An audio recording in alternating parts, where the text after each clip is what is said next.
The alarm bells rang through the halls of the research ship Void Seeker. Captain Wu Jin rushed to the bridge, his coffee still steaming in his hand. The morning had been quiet until now, too quiet for deep space. "What do we have?" he asked his navigator, Hiram. She pointed at the main screen. A small object floated in the dark between the stars. It looked like a metal egg, spinning slowly. Burn marks covered its surface.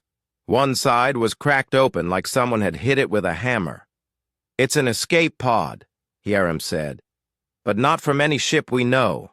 The metal is strange. Our scanners can't read it properly." Wu Jin leaned forward in his chair. They were far from any trade routes. No colonies existed in this part of space. Only pirates and smugglers came here, and they usually didn't leave survivors. "Any life signs?" he asked. The science officer, Daeho, looked up from his station. His face was excited. "Yes, but it's weak. Whatever is inside is hurt badly. And Captain, it's not human." Wu Jin felt his heart beat faster. First contact with alien life was every spacer's dream and nightmare. It could make them rich and famous, or it could start a war. "Bring it aboard," he decided, "but keep it in the cargo bay. Full containment." The next hour passed slowly. The ship's mechanical arms grabbed the escape pod and pulled it inside. Thick metal doors sealed the cargo bay. Air was pumped in. Then, they waited. Dr. Minho arrived from the research station New Horizon by shuttle. He was tall and thin with gray hair and tired eyes. He had studied alien life for 20 years, but had never seen a living specimen. "Are you sure it's alive?" he asked as he put on his protective suit. "The bioscanners say yes," Daeho replied. "But the readings are strange. Its body temperature is very low. Its heart beats only once every few seconds." Dr. Minho nodded and walked into the cargo bay. The escape pod sat in the middle of the room like a broken egg. Tools and emergency supplies floated around it in the low gravity. The crack in its side was just big enough for a person to look through. He shined his flashlight inside. At first, he saw nothing. Then something moved in the shadows. It was small, about the size of a house cat. Its fur was black as space, but lines of blue light ran along its back like tiny rivers. The light pulsed slowly, getting brighter and dimmer like a heartbeat. The creature had 4 legs and a long tail. Its head was round with large ears that twitched at every sound. But what made Dr. Minho step back were its claws. They were black, as midnight and sharp as glass. Each one was as long as a human finger. "My God," he whispered into his radio. "It's a Valdris." The bridge went silent. Everyone in known space had heard of the Valdris. They were the monsters that parents used to scare their children. Entire star systems had been lost to Valdris hunting packs. They were bigger than humans, faster than anything alive, and could not be reasoned with. But this one was just a baby. "You certain?" Captain Wu Jin asked. Dr. Minho looked again. The creature's eyes opened. They were large and golden like small suns. It looked right at him through the crack in the pod. It made a soft clicking sound like broken glass touching together. "The markings match," Dr. Minho said. "The body shape is right. But it's so young, maybe only a few months old." "How did it get here?" Hiram asked over the radio. Dr. Minho examined the pod more carefully. The inside was burned and twisted. Emergency systems had failed. Life support was barely working. Someone had put this baby inside and sent it away from something terrible. "Its family is probably dead," he said quietly. This was their last hope. The baby Valdris tried to stand up. Its legs shook and it fell back down. One of its front paws was twisted wrong. Dark blood stained its fur in several places. It was dying. "We need to get it to the medical bay," Dr. Minho said. "Are you crazy?" Captain Woojin replied. "That thing will grow up to be a killer. We should leave it in the pod." "It's just a baby," Dr. Minho argued, "and it's hurt. We can't let it die. We can't let it live either. What happens when it gets bigger? When it gets hungry?"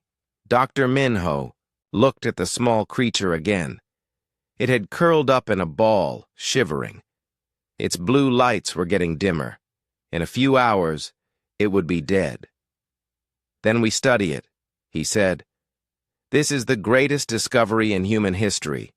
The first live Valdris, ever captured. Think of what we could learn." The argument continued for an hour. In the end, science won. The baby was carefully moved to a secure medical unit on the research station. Dr. Minho and his team worked through the night to save its life. They fixed its broken paw and stopped the bleeding. They gave it medicine for pain and infection. They tried to feed it, but it refused all food. It just lay in the corner of its cage, making those soft clicking sounds. "What do you think it's saying?" asked Dr. Yuna, Dr. Minho's partner. "I think it's calling for its mother," Dr. Minho replied sadly. The baby Valdris survived its first night, then another. But it would not eat or drink. It would not let anyone touch it. When people came too close, it showed its tiny fangs and hissed like an angry cat. "It's going to die anyway," said Taiho, one of the research assistants. "Maybe we should put it out of its misery." "No," Dr. Minho said firmly. "We'll find a way. We have to." But deep in his heart, he was starting to doubt.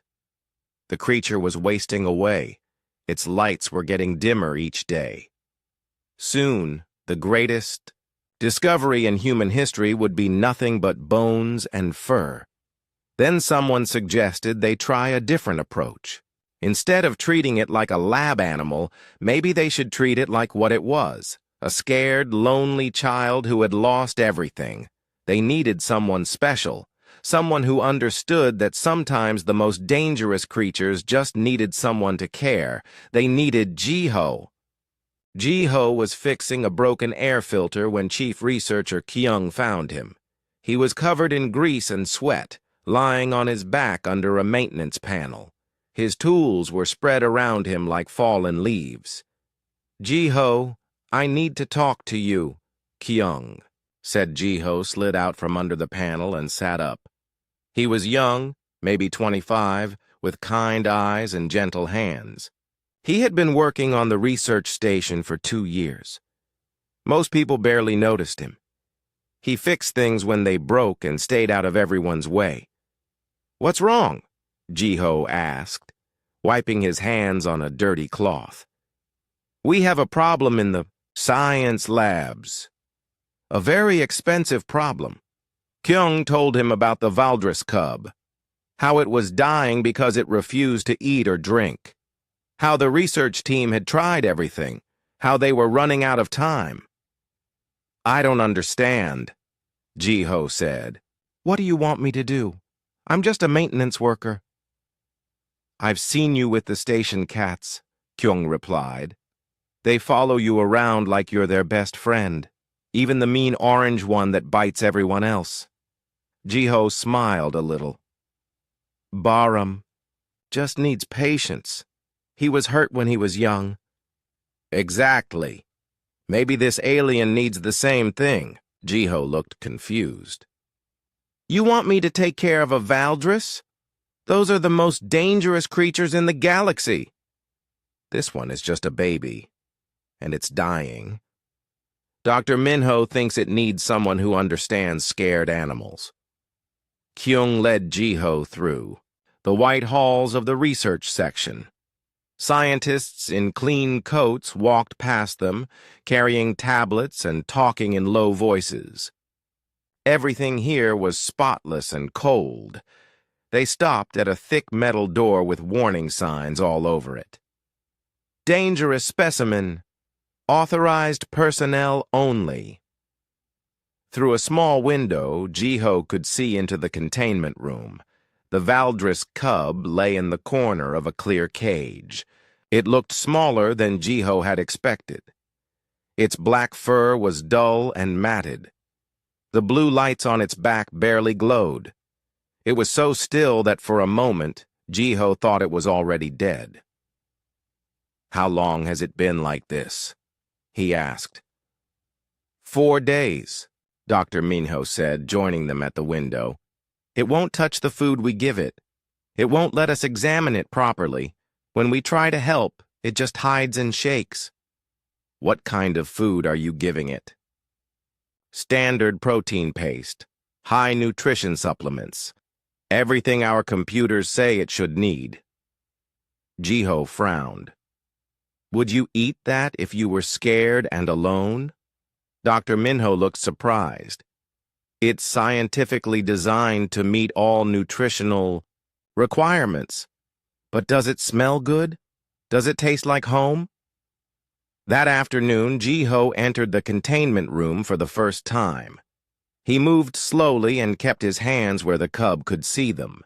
He carried a simple chair and a small bag of supplies. The cub lifted its head when the door opened. Its golden eyes watched Jiho carefully. When Jiho sat down in the chair, still several feet away from the cage, the cub made a soft clicking sound. "Hello, there," Jiho said quietly. "I'm not going to hurt you." The cub tilted its head like it was listening. Its ears twitched forward. Jiho opened his bag and took out a sandwich. It was simple food, bread, meat, and cheese. He unwrapped it slowly and took a bite. The smell filled the room. The cub's nose twitched. It crawled closer to the front of the cage. "Are you hungry?" Jiho asked.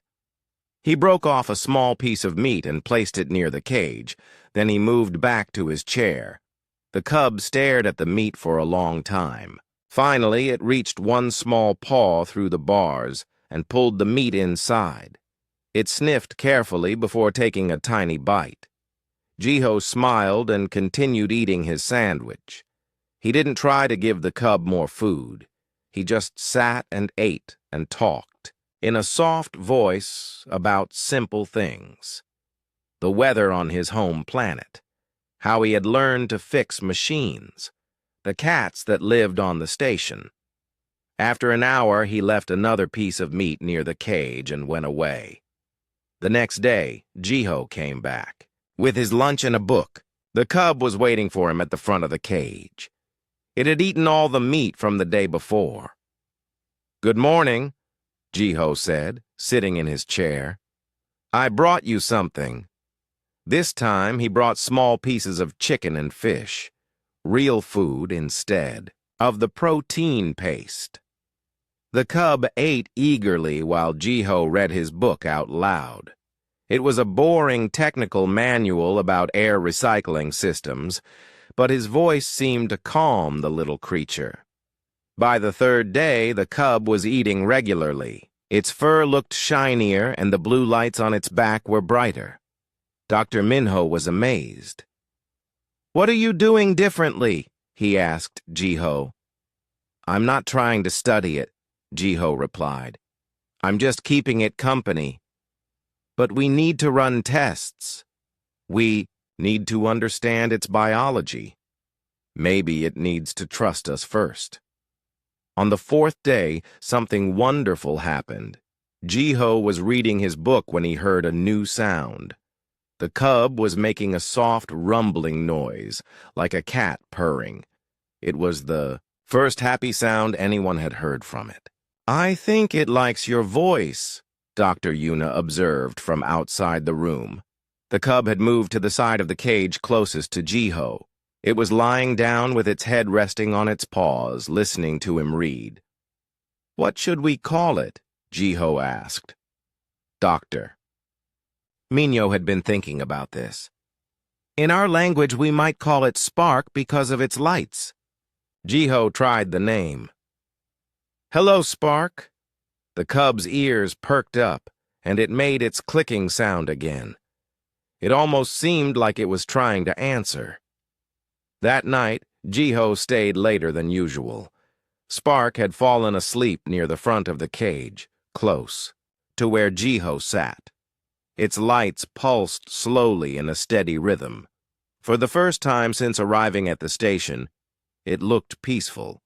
But Jiho was tired too. The past few days had been long and emotionally draining. As he read, his eyes grew heavy. His voice became softer. Eventually, his head drooped, and his book fell from his hands. He never meant to fall asleep in the containment room. But sometimes the most important moments happen when we're not trying to make them happen. And sometimes trust is built not through grand gestures, but through the simple act of being vulnerable together. Jiho woke up slowly. His neck hurt from sleeping in the chair. The book had fallen to the floor beside him. For a moment, he forgot where he was. Then he felt something warm and soft against his side. Spark was curled up next to him. The cage door was still locked. But somehow the small Valdris had squeezed through the bars and made its way to Jiho's chair. It was sleeping peacefully against his leg, its blue lights pulsing gently in rhythm with its breathing. Jiho sat very still. He was afraid that any movement would scare Spark away. The little creature felt so small and fragile. Its fur was softer than he had imagined. When it breathed, he could feel its tiny ribs moving up and down. "Well, this is unexpected," he whispered. Spark's ears twitched, but it didn't wake up. Instead, it made a soft rumbling sound and pressed closer to Jiho's warmth. The door to the containment room opened quietly. Dr. Minho stepped inside carrying his morning coffee. He stopped when he saw them together. His coffee cup nearly slipped from his hands. "Don't move," he said in a low voice. "I need to call the others." "Wait," Jiho said. "Don't bring too many people. It might get scared." Dr. Minho nodded and spoke, quietly into his radio. Within minutes, Dr. Yuna and Teho were watching through the window. They looked amazed and worried at the same time. "How did it get out of the cage?" Teho asked. "The bars are too close together," Dr. Yuna replied. "A human couldn't fit through them." "But it's not human," Dr. Minho said. "Valdris are much more flexible than we thought." Spark began to wake up.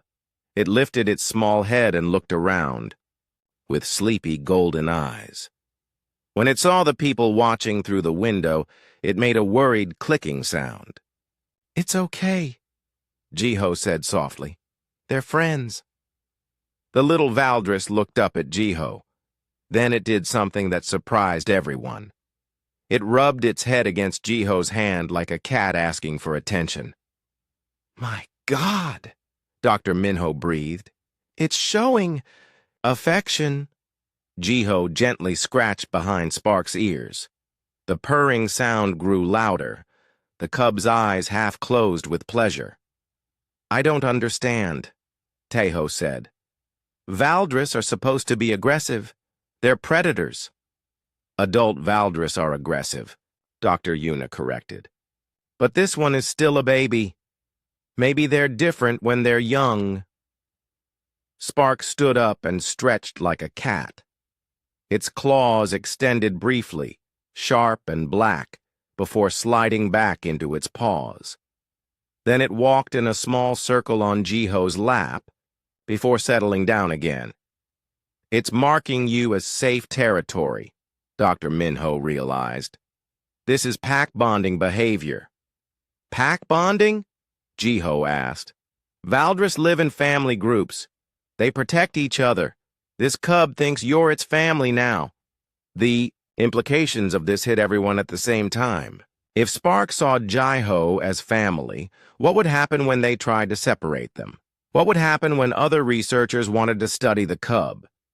"We need to run tests," Tai-Ho said. "Blood samples, genetic analysis, behavioral studies." Spark's ears flattened against its head. It seemed to understand that these people wanted to hurt it. It pressed closer to Jai-Ho and made a low, growling sound. "I don't think that's going to work," Jai-Ho said. Over the next few days, they tried everything. When Dr. Yuna approached with a medical scanner, Spark hissed and hid behind Jai-Ho. When Tai-Ho tried to take a fur sample, the cub showed its fangs and slashed at the air with its claws. But when Jai-Ho was around, Spark was calm and friendly. It followed him around the containment room. It played with simple toys that Jai-Ho brought. It even let Jai-Ho examine its healing paw. "This is a problem," Chief Researcher Kyung said during a meeting. "We can't study the specimen if it won't cooperate." "Maybe we're thinking about this wrong," Dr. Minho suggested. "Instead of forcing it to cooperate, we should work with its natural behavior." "What do you mean?" "Jai-Ho could help us. The cub trusts him. He could collect samples while playing with it. He could observe its behavior in a natural way." Kyung looked skeptical. "Jai-Ho isn't a scientist. He doesn't have training." "But he has something more important," Dr. Yuna said. "He has the cub's trust." They decided to try it. Jai-Ho was given basic training in specimen collection and observation. He learned to take notes about Spark's behavior. He practiced using simple medical tools. The results were amazing. With Jai-Ho's help, they learned more about Valdris behavior in 1 week than they had hoped to learn in months. Spark was intelligent, playful, and surprisingly gentle when it felt safe. But they also discovered something troubling. When Jai-Ho left the containment room for more than a few hours, Spark became distressed. It stopped eating and made sad clicking sounds. Its lights grew dim again. "It's becoming too attached," Tai-Ho worried. "What happens when we need to move it to a different facility?" "What happens when it grows up?" Dr. Yuna added. "Adult Valdris are dangerous. We can't keep treating it like a pet forever." Jai-Ho didn't like these conversations. When he looked at Spark, he didn't see a dangerous predator or a research specimen. He saw a lonely child who had lost everything and found a new family. But deep in space, other eyes were watching. Far from the research station, ships were moving through the darkness. Ships that had been searching for something precious that was taken from them. The Valdris pack was coming to find their lost cub, and they would not be as gentle as little Spark. The alarm woke everyone on the research station at 3 in the morning. Red lights flashed in the halls, and a computer voice repeated the same message over and over. "Unknown ships approaching. All personnel to emergency stations." Admiral Dong-hae rushed to the command center. His security team was already there, staring at the big screen with worried faces. 6 large ships were moving toward them through space. The ships were black and angular, like giant knives cutting through the darkness. "How long until they reach us?" Dong-hae asked. 2 hours, replied his navigation officer, Sujin. "Maybe less." "Can we identify them?" "The computer says they're Valdris ships. Military class." Dong-hae felt his stomach drop. Valdris military ships meant war.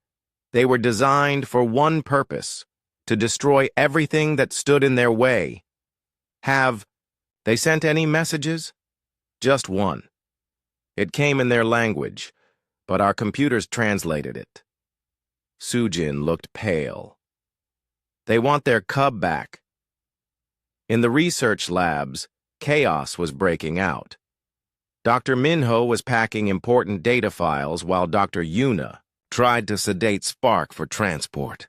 But the little Valdris sensed something was wrong. It hissed and scratched at anyone who came near. "Where's Jiho?"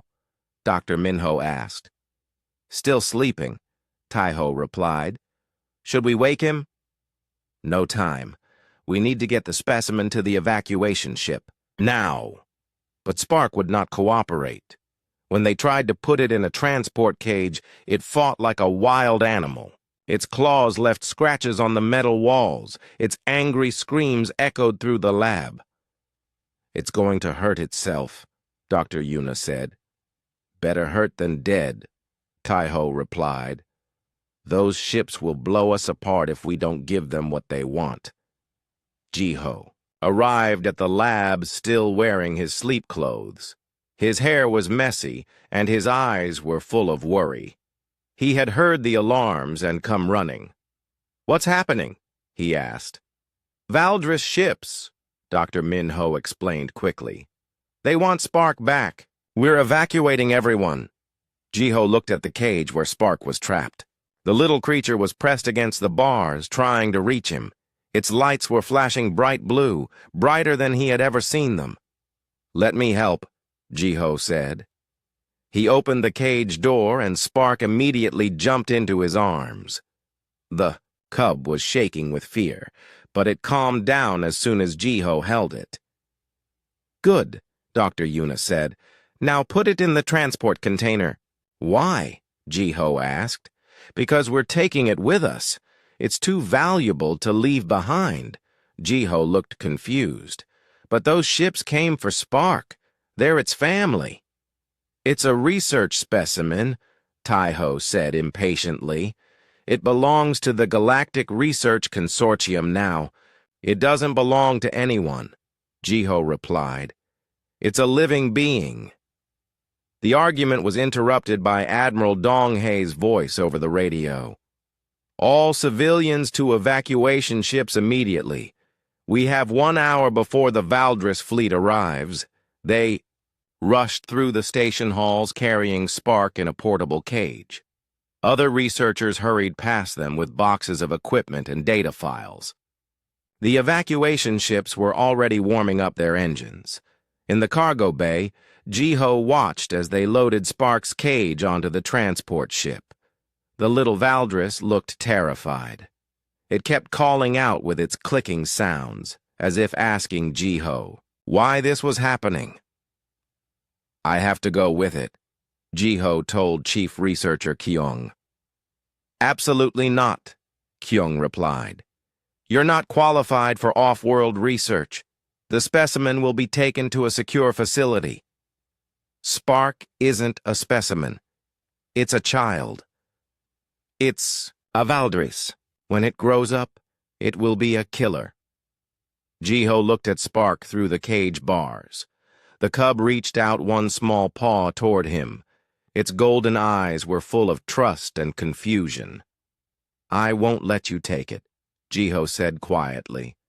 "You don't have a choice," Kyung replied. "Security, escort Mr. Jiho to evacuation ship 3. 2 guards stepped forward. But before they could grab Jiho, something unexpected happened. Spark let out a sound unlike anything they had heard before. It was loud and piercing, like a scream of pure rage. The little Valdris broke out of its cage. The metal bars bent like soft plastic under its claws. It landed on the floor and immediately put itself between Jiho and the guards. For the first time, everyone saw what Spark really was. Not a cute pet or a helpless baby, but a predator. Its claws extended to their full length. Its fur stood on end, making it look twice as big. Its eyes glowed like golden fire. It was protecting Jiho. "Nobody move," Admiral Donghei said carefully. "That thing could kill us all." But Spark wasn't looking at them with hunger or anger. It was looking at them with the fierce love of a child protecting its parent. It made a low growling sound that said clearly, "Stay away from my family." Jiho knelt down next to Spark. The little Valdris immediately became calm again. It rubbed against his hand and purred softly. You see? Jiho said to the others. It doesn't want to hurt anyone. It just wants to protect the people it loves. Through the cargo bay windows, they could see the Valdris ships getting closer. They were huge and terrible, but they had stopped firing their weapons. A new message came through the communication system. Return young. No war. Return young. No war. The voice was deep and rough, speaking broken human language. But the message was clear. They only wanted their cub back. Jiho stood up slowly. In his arms, Spark looked up at him with complete trust. The little creature had no idea that. Its life was about to change forever, but Jiho knew, and he had a choice to make. The cargo bay fell silent except for the hum of the ship's engines. Everyone watched Jiho hold Spark in his arms. The little Valdris looked peaceful now, but its earlier display of power had shocked them all. Jiho, Admiral Donghae said carefully, we need to make a decision. Those ships are waiting. Through the windows, they could see the Valdris fleet. The black ships hung in space like sleeping giants. They had stopped moving, but their weapons were still charged and ready. Dr. Minho stepped forward. We could negotiate, trade the cub for safe passage. Or we could run, Tai-Ho suggested. Our ships are faster. With a Valdris cub on board? Chief Researcher Kyung shook his head. They would chase us across the galaxy. Jiho listened to them argue, but his attention was on Spark. The little creature was making soft clicking sounds and touching his face with one tiny paw. It seemed to be trying to comfort him. What do you think, little one? Jiho whispered. What do you want? Spark tilted its head and made a questioning sound. Its blue lights pulsed slowly, like a calm heartbeat. Another message came from the Valdris ships. This time the voice was different, softer, and more desperate. Please, return child, lost family searches, heartbreaks without young one. Dr. Yuna gasped. That sounded like a mother. Valdris don't have emotions like humans, Tai-Ho argued. It's just trying to manipulate us. But Jiho heard something else in that voice. Pain. Love. The same feelings any parent would have for a lost child. They're not monsters, he said quietly. They're just parents looking for their baby. That baby will grow up to be a killer, Admiral Donghae reminded him. Maybe, Jiho replied. Or maybe it will grow up to be something different, something better. He looked down at Spark again. The little Valdris was watching him with those golden eyes, full of trust and affection. It had never known its real family, but it had found love with Jiho. I have to let you go, Jiho said softly. Don't I? Spark made a confused clicking sound. It didn't understand the words, but it sensed the sadness in Jiho's voice. Sir, Security Officer Sumin interrupted, the Valdris ships are powering up their engines. I think they're getting impatient. Admiral Donghae made the decision. Open the cargo bay doors. Prepare to transfer the specimen. No, Jiho said firmly. Not like that. If we're going to do this, we do it right. He walked to the control panel and opened the bay doors himself.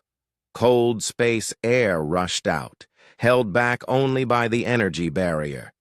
Beyond the barrier, stars sparkled in the darkness. What are you doing? Dr. Minho asked. Giving Spark a choice, Jiho replied. He carried the little Valdris to the edge of the energy barrier. On the other side, they could see one of the Valdris ships moving closer.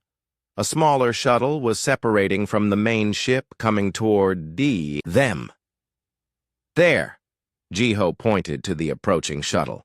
Your real family is there. They've been looking for you. Spark looked where Jiho was pointing. Its ears perked up and it made excited clicking sounds. Somewhere deep in its memory, it recognized the ship's design, the way it moved through space. The shuttle docked with their cargo bay. The airlock opened with a hiss of escaping air. 2 adult Valdris stepped through. They were nothing like their tiny cub. Each one was as tall as a human, with powerful muscles under black fur. Their claws were as long as knives, and their teeth could bite through metal.